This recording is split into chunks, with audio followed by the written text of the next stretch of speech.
আপনারা দেখছেন নিউজ তৎকাল 24। নমস্কার, নিউজ তৎকাল 24 এর পর্দায় আপনাদের সকলকে স্বাগত। আপনাদের সাথে আমি পল্লবী। দেখে নিন এখনকার সংবাদ শিরোনাম। জেল ওয়ার্ডের নিয়োগ প্রক্রিয়া দ্রুত শুরু করার দাবিতে আইজি কে ডেপুটেশন। গর্ভবতী মহিলার মৃত্যুতে আইজিএম এ উত্তেজনা, চিকিৎসায় গাফিলতির অভিযোগ। প্রদেশ বিজেপির সভাপতির দায়িত্বভার গ্রহণ করলেন অভিষেক দেবরায়। পিনারাই বিজয়নের বাড়িতে ইডি হানা, প্রতিবাদে সোনামুড়ায় সিপিএম এর বিক্ষোভ। সাবরুমে বিজেপির 2 দিনব্যাপী মন্ডল প্রশিক্ষণ বর্গের সমাপ্তি। শান্তির বাজারে সিভিল ডিফেন্সের মক ডিল অনুষ্ঠিত। মেধার স্বীকৃতিতে সংবর্ধনা, সোনামুড়ায় কৃতি ছাত্রছাত্রীদের সম্মাননা প্রদান। এখন সংবাদ বিস্তারিত। রাজ্য সরকারের কারা দপ্তরের অধীনে 249টি পুরুষ জেল ওয়ার্ডেন পদে দীর্ঘদিন ধরে স্থগিত থাকা নিয়োগ প্রক্রিয়া অবিলম্বে শুরু করার দাবিতে শুক্রবার বেকার যুবকদের এক প্রতিনিধি দল কারা দপ্তরের আইজির কাছে ডেপুটেশন প্রদান করে। বেকার যুবকদের দাবি 2022 সালের 3রা ডিসেম্বর 249টি শূন্য পদের জন্য নিয়োগ বিজ্ঞপ্তি প্রকাশ করা হয়েছিল, যা রাজ্যের বহু বেকার যুবকের মধ্যে আশা সঞ্চার করেছিল। ওই বছরের 4 থেকে 10 ডিসেম্বর পর্যন্ত আবেদন গ্রহণ করা হয়। 27 থেকে 30 ডিসেম্বরের মধ্যে আবেদনকারীরা শারীরিক ও মাঠ পর্যায়ের পরীক্ষায় অংশ নেন। তবে পরবর্তী বিধানসভা নির্বাচনের ঘোষণা হওয়ায় নিয়োগ প্রক্রিয়াটি স্থগিত হয়ে যায়। আবেদনকারীদের অভিযোগ, নির্বাচনের পর নিয়োগ প্রক্রিয়া পুনরায় শুরু হবে বলে আশা করা হলেও গত 3 বছর 5 মাসেরও বেশি সময় ধরে লিখিত পরীক্ষা সংক্রান্ত কোনো বিজ্ঞপ্তি প্রকাশ করা হয়নি। এর ফলে হাজার হাজার আবেদনকারী দীর্ঘদিন ধরে অনিশ্চয়তা ও হতাশার মধ্যে দিন কাটাচ্ছেন। ডেপুটেশনের মাধ্যমে তারা সরকারের কাছে দ্রুত লিখিত পরীক্ষার দিনক্ষণ ঘোষণা করে স্থগিত নিয়োগ প্রক্রিয়া সম্পন্ন করার দাবি জানান। ব্যুরো রিপোর্ট, নিউজ তৎকাল 24। মিনিমাম তো হয়ে গেল প্রায় 20-40 বারের উপরে এসেছে, ঠিক আছে। তার কারণে ডেপুটেশন দিতে এসেছি। ডেপুটেশন যে জেল পুলিশের 249 পোস্ট রয়েছে, তারপর দিয়ে 10,000 প্লাস ক্যান্ডিডেট রয়েছে আমাদের, যারা ফিজিক্যাল উত্তীর্ণ হয়েছে। এখন তারা বলছে যে আইজি নেই, ওএসডি নেই। তো আমরা বলেছি কেন নেই, আমরা তো কথা বলতে এসেছি না। তাও এইসবই বলছে, তারপর ঘোরাচ্ছে। এই প্রসেসিং কবে হবে কবে না হবে এটাও বলছে না, কি চলছে সেটাও বুঝতে পারছি না। এখন কি মানে কি প্রসেসিং আছে? এখন কোনো প্রসেসিং, রিটার্ন পরীক্ষা রিটার্ন তো হয়েই যাবে, কিন্তু এরা তো এটাও বলছে না রিটার্ন কবে হবে না হবে, এটাও তো বলছে না। এটার জন্য আমরা তো এটা জানতে এসেছি কবে হবে রিটার্ন। কারণ 2022-এ আমাদের ফিজিক্যাল হয়েছে, 23, 24, 25, 26, ঠিক আছে। কখনো কোনো কিছু বলছেই না তারা। এখন পর্যন্ত কি সমস্যা বলতে, আমরা তো 2022 থেকে এখনো বসে আছি। তো আমাদের সমস্যাটা হলো, আর তো বয়স আমাদের ধরে রাখা যায় না, আমরাও তো বিকল্প কোনো চিন্তা করতে হবে। তো আমরা এখানে কতদিনে আটকে থাকবো? আমাদেরও পরীক্ষা তাড়াতাড়ি যাতে নেওয়া হয়। গত 2 মাস আগে ডিএম অফিসে আমাদের কাগজপত্র জমা নেওয়া হলো। কাগজপত্র জমা নেওয়ার পরে এরপরে আবার 1 মাস বাড়িয়ে দিল, আরও 1 মাস টাইম দেওয়া হলো কাগজ জমা দেওয়ার। তো জমা দেওয়া তো 5 দিনই শেষ হয়ে গেছে, কিন্তু এরপরের প্রসেসিংটার জন্য আমরা যাতে হয় এটার জন্য আমরা। রাজ্যের অন্যতম প্রধান মাতৃসদন আইজিএম হাসপাতালে আবারও বিতর্কের কেন্দ্রে। এক গর্ভবতী মহিলার মৃত্যুকে ঘিরে হাসপাতালে চাঞ্চল্য ও উত্তেজনার সৃষ্টি হয়। মৃতার পরিবারের অভিযোগ, চিকিৎসায় গাফিলতির কারণে এই মর্মান্তিক ঘটনা ঘটেছে। জানা গেছে, মৃত গৃহবধূর নাম বিভা দেবনাথ, বয়স 34। তার স্বামীর নাম পঙ্কজ দেবনাথ। তাদের বাড়ি আমতলী এলাকায়। পরিবারের সদস্যদের দাবি, অসুস্থ অবস্থায় বিভা দেবনাথকে আইজিএম হাসপাতালে নিয়ে আসা হলে সেখানে কোনো সিনিয়র চিকিৎসক উপস্থিত ছিলেন না। ঈদের ছুটির কারণে সিনিয়র ডাক্তারদের অনুপস্থিতিতে জুনিয়র চিকিৎসকদের দিয়েই রোগী দেখা হচ্ছিল বলে অভিযোগ পরিবারের অভিযোগ, যথাযথ চিকিৎসা না পাওয়ায় শেষ পর্যন্ত বিভা দেবনাথের মৃত্যু হয়। ঘটনার পর ক্ষোভে ফেটে পড়েন পরিবারের সদস্য ও আত্মীয় স্বজনরা। হাসপাতাল চত্বরে উত্তেজনাপূর্ণ পরিস্থিতির সৃষ্টি হলে পশ্চিম মহিলা থানার পুলিশ ঘটনাস্থলে পৌঁছে পরিস্থিতি নিয়ন্ত্রণে আনে। ঘটনাকে কেন্দ্র করে হাসপাতালের চিকিৎসা ব্যবস্থা ও পরিষেবা নিয়ে নতুন করে প্রশ্ন উঠতে শুরু করেছে। ব্যুরো রিপোর্ট, নিউজ তৎকাল 24। গতকালকে আমার মামি সম্পর্কে তাহলে প্রেগনেন্ট ছিল। প্রেগনেন্ট অবস্থায় কালকে আইজিএম হসপিটালে তারা অ্যাডমিট করা হয়েছিল। তো আনুমানিক সকাল 11টা-12টার দিকে অ্যাডমিট করা হয়েছে। তারপরে ডাক্তার আইসে দেখছে, ডাক্তার দেখে কইতেছে, ডাক্তার মেবি সিনিয়র ডাক্তার না, ইন্টেন্ট বা কেউ আসছিল, আয়া দেখে কইতেছে নর্মাল হইব। তারপর 2-3 ঘন্টা পরে আবার আইসে আয়া কইতেছে আমরা নর্মাল করব। পেশেন্ট অনবরত ব্যথায় চিল্লাইতেছে, কান্না করতেছে। তারপর আবার 2-3 ঘন্টা পরে আয়া কইতেছে সেম প্রসেসিং চালাইতে মোটামুটি এরা প্রায় 18 ঘন্টার মতো ক্রস করে লেছে। ভোর 6টার সময়ও আয়া হয়ে গেছে যে পেশেন্টের নর্মাল হইব, নর্মাল ডেলিভারি হইব না, সকাল 6টা। তা হঠাৎ করে একটু পরে আবার ডাক্তার আইয়া দেখছে, ধরছে, ধরে কইতেছে তাই তো মারা গেছে, তাই আর নাই। তরতাজা দুইটা দেহ, মানে একটা বাচ্চা ফেড়ে আর মহিলারা দুজনের তরতাজা দুইটা দেহ শেষ করিলিস তারা। ডাক্তারে আসিলই না, মানে ইন্টেন্ট বা কেউই অন্যরা পরিচালনা করতেছে হসপিটাল। আমাদের মানে মুখ্যমন্ত্রী ডক্টর মানিক শাহ কইতেছে যে আপনারা জিবিতে যান, আইজিএম এ যান, হ্যাঁ ভালো পরিষেবা, ভালো সুব্যবস্থা আছে, সাধারণ মানুষ আইতেছে, হসপিটাল আইতেছে, কিন্তু সাধারণ মানুষ আয় কিন্তু জীবিত মানুষটা আইতেছে, মৃত হয়ে বাড়িতে ফিরে যেতেছে। খবর ছিল আইজিএম হসপিটাল, একটা 9 মান্থ প্রেগনেন্ট মহিলা মারা গেছেন আর কি। তো ওই খবর পেয়ে আমরা এখানে এসেছি। পরিস্থিতি বর্তমান কিরকম দেখতেছে? কন্ট্রোলেই আছে। তার পরিবারে কি অভিযোগ? পরিবারে চিকিৎসায় নাকি মৃত্যু হয়েছে, ওইটা আমরা দেখছি, ইনভেস্টিগেশনের পরে বাকিটা আছে। নাম কি? ববিতা দেবনাথ, বিভা দেবনাথ।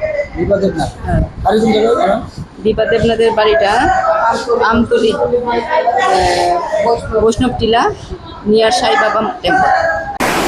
প্রদেশ বিজেপির নবনির্বাচিত সভাপতি অভিষেক দেবরায় শনিবার আগরতলার কৃষ্ণনগরস্থিত বিজেপি প্রদেশ কার্যালয়ে আনুষ্ঠানিকভাবে দায়িত্বভার গ্রহণ করেন। এদিন মুখ্যমন্ত্রী প্রফেসর ডক্টর মানিক সাহা এবং বিদায়ী প্রদেশ সভাপতি তথা সাংসদ রাজীব ভট্টাচার্য তাকে সভাপতির আসনে বসিয়ে দায়িত্বভার তুলে দেন। অনুষ্ঠানে মন্ত্রী, বিধায়ক, বিভিন্ন স্তরের দলীয় নেতৃত্ব এবং বিপুল সংখ্যক কর্মী সমর্থক উপস্থিত ছিলেন। নবনিযুক্ত সভাপতিকে ফুলের তোড়া ও মালা দিয়ে শুভেচ্ছা জানান দলীয় নেতারা। দায়িত্বভার গ্রহণের পর অভিষেক দেবরায় বলেন, সংগঠনকে আরো শক্তিশালী ও সুসংগঠিত করাই তার প্রধান লক্ষ্য। বুথ স্তর থেকে দলকে আরো মজবুত করার পাশাপাশি যুবকর্মীদের সক্রিয় অংশগ্রহণ বাড়ানোর উপর গুরুত্ব দেওয়া হবে বলে তিনি জানান। তিনি বলেন, প্রধানমন্ত্রী নরেন্দ্র মোদীর নেতৃত্ব এবং মুখ্যমন্ত্রী ডক্টর মানিক সাহার দিক নির্দেশনায় রাজ্য বিজেপির সাংগঠনিক ভিত্তি আরো শক্তিশালী করতে কাজ করবে দল। অনুষ্ঠানে বক্তব্য রাখতে গিয়ে মুখ্যমন্ত্রী ডক্টর মানিক সাহা বলেন, বিদায়ী সভাপতি রাজীব ভট্টাচার্য সংগঠনকে শক্ত ভিতের উপর দাঁড় করিয়েছেন। সেই ধারাবাহিকতা বজায় রেখে নতুন সভাপতি অভিষেক দেবরায় দলকে আরো এগিয়ে নিয়ে যাবেন বলে তিনি আশা ব্যক্ত করেন। অন্যদিকে বিদায়ী সভাপতি রাজীব ভট্টাচার্য বলেন, বিজেপির সাংগঠনিক কাঠামোতে একজন সাধারণ কর্মী ও পরিশ্রম ও নিষ্ঠার মাধ্যমে শীর্ষ পদে পৌঁছানোর সুযোগ পান। অভিষেক দেবরায়ের প্রদেশ সভাপতি হওয়া সেই সাংগঠনিক সংস্কৃতিরই প্রতিফলন। তিনি আশা প্রকাশ করেন, নতুন নেতৃত্ব আগামী দিনে দল আরো শক্তিশালী জনমুখী হয়ে উঠবে। ব্যুরো রিপোর্ট, নিউজ তৎকাল 24। এটা তো আমাদের পার্টির প্রসেস, যে নতুন সভাপতি এবং আমাদের রাজ্যের মাননীয় মুখ্যমন্ত্রী আমাকে চেয়ারে বসিয়েছেন এবং দায়িত্ব দিয়েছেন। তো সবাইকে নিয়ে চলা, সংগঠনকে আরো শক্তিশালী করা এবং তৃণমূল স্তর পর্যন্ত আমাদের পার্টির যে সিদ্ধান্তগুলো আছে সেগুলোকে নিয়ে যাওয়া, সরকার এবং সংগঠনের মধ্যে সমন্বয় সাধন করা, এটাই আগামী দিন আমার কাজ থাকবে। আর সবার সহযোগিতা চাইবো, রাজ্যবাসীর সহযোগিতা চাইবো যেন ভালো করে আমরা কাজ করতে পারি, এবং প্রেস মিডিয়ার যারা আছেন আপনাদের কাছে সহযোগিতা চাইবো যেন ইতিবাচক দিকগুলো যেন আপনারা আমাদের দেখান, বা যেগুলো পজিটিভ বার্তা যেন সমাজের মধ্যে ছড়ায় এবং আমরা যাতে আরো সুদৃঢ় শক্তিশালী হতে পারি।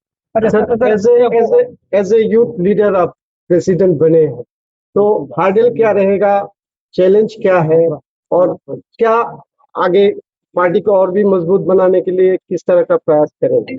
पार्टी का जो सिद्धांत है और जो आइडियोलॉजी है हमारा, सम्मान देने का है, सम्मान देना और सम्मान मिलना। तो जितने भी हमारे सीनियर कार्यकर्ता है, लाखों कार्यकर्ता का बलिदान से ये पार्टी बना है, तो जो सीनियर हैं उनको सम्मान देना, जो उम्र से छोटे हैं उनको गले में लगा के चलना, सबको लेके चलना। সিপিএম পলিট ব্যুরোর সদস্য কেরলের প্রাক্তন মুখ্যমন্ত্রী পিনারাই বিজয়নের বাসভবনে ইডির হানার ঘটনার প্রতিবাদে শুক্রবার সোনামুড়ায় বিক্ষোভ মিছিল ও পথসভার আয়োজন করে সিপিএম।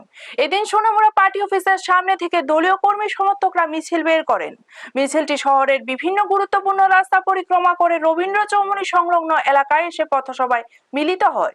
পথসভায় বক্তব্য রাখতে গিয়ে সিপিএম এর সোনামুড়া মহকুমা কমিটির সম্পাদক তথা বিধায়ক শ্যামল চক্রবর্তী অভিযোগ করেন, রাজনৈতিক উদ্দেশ্য প্রণোদিতভাবে বিরোধী নেতৃত্বকে হেনস্থা করার চেষ্টা চলছে। তিনি বলেন, দেশের বিভিন্ন রাজনৈতিক দলের বিরুদ্ধে নানা ধরনের দুর্নীতির অভিযোগ উঠলেও সিপিএম এর বিরুদ্ধে বড় কোনো আর্থিক কেলেঙ্কারির অভিযোগ প্রমাণিত হয়নি। সেই কারণেই দলের ভাবমূর্তি ক্ষুণ্ণ করতে এ ধরনের পদক্ষেপ নেওয়া হচ্ছে বলে তার দাবি। তিনি আরো বলেন, তদন্তকারী সংস্থাগুলিকে রাজনৈতিক স্বার্থে ব্যবহার করা উচিত নয়।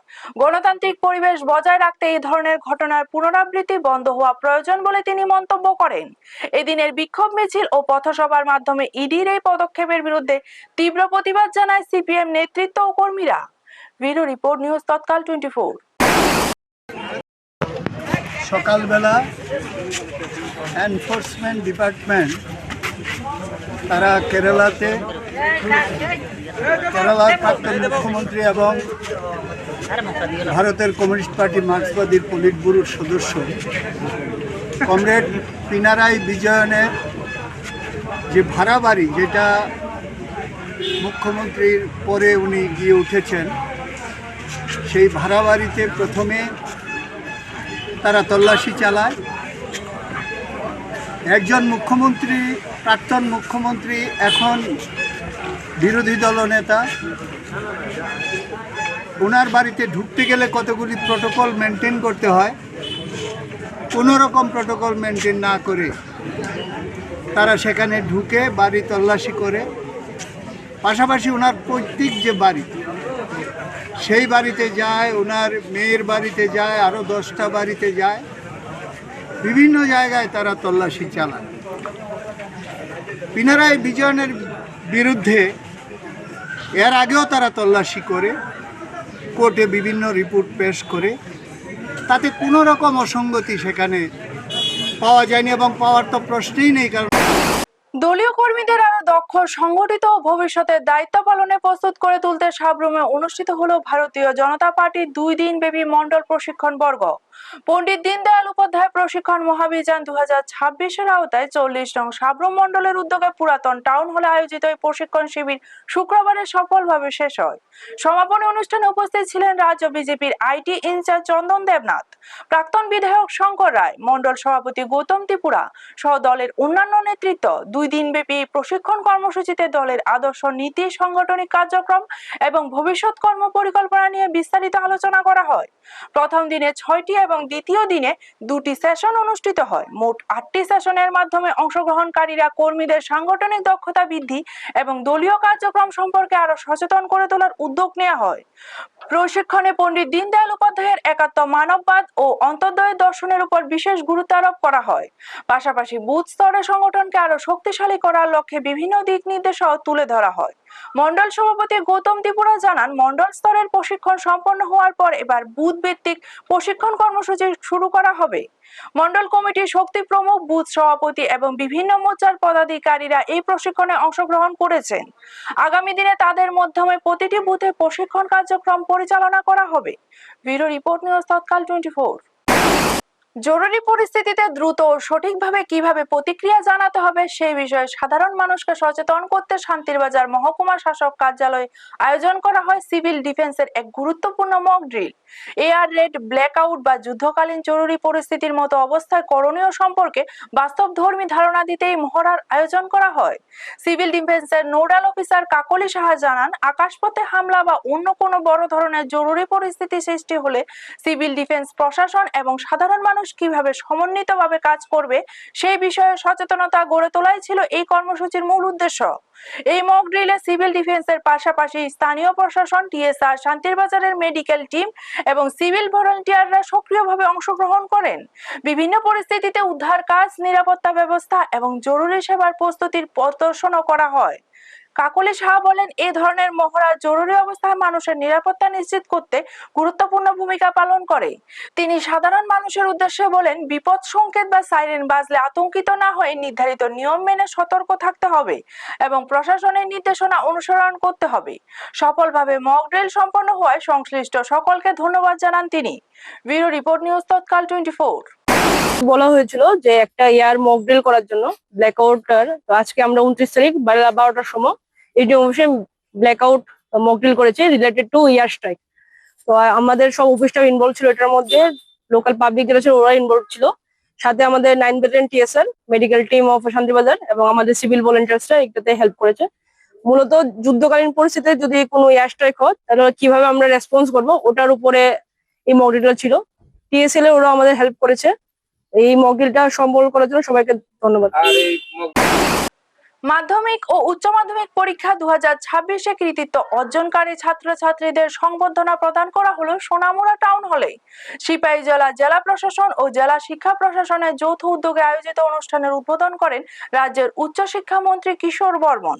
অনুষ্ঠানে উপস্থিত ছিলেন জেলা শাসক সিদ্ধার্থ শিব জয়সাল, জেলা শিক্ষা আধিকারিক কণিকা দেববর্মা, জেলা পরিষদের সভাধিপতি সুপ্রিয়া দাস দত্ত, উপ অধিকর্তা মোহাম্মদ সেলিম সহ অন্যান্য বিশিষ্ট ব্যক্তিরা।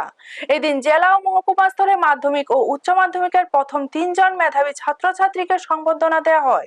পাশাপাশি উচ্চ মাধ্যমিকের শতভাগ উত্তীর্ণ 21টি এবং মাধ্যমিকের শতভাগ উত্তীর্ণ 69টি বিদ্যালয়কে সম্মাননা জানানো হয়। বক্তব্য রাখতে গিয়ে মন্ত্রী কিশোর বর্মন শিক্ষার্থীদের অভিনন্দন জানান এবং ভবিষ্যতেও সাফল্যের ধারা বজায় রাখার আহ্বান জানান।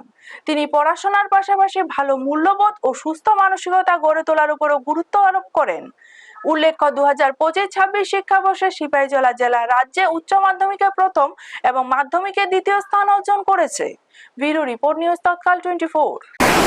এখনকার মতো সংবাদ এই পর্যন্ত। পরবর্তী সংবাদের জন্য চোখ রাখুন নিউজ তৎকাল 24 এর পর্দায়।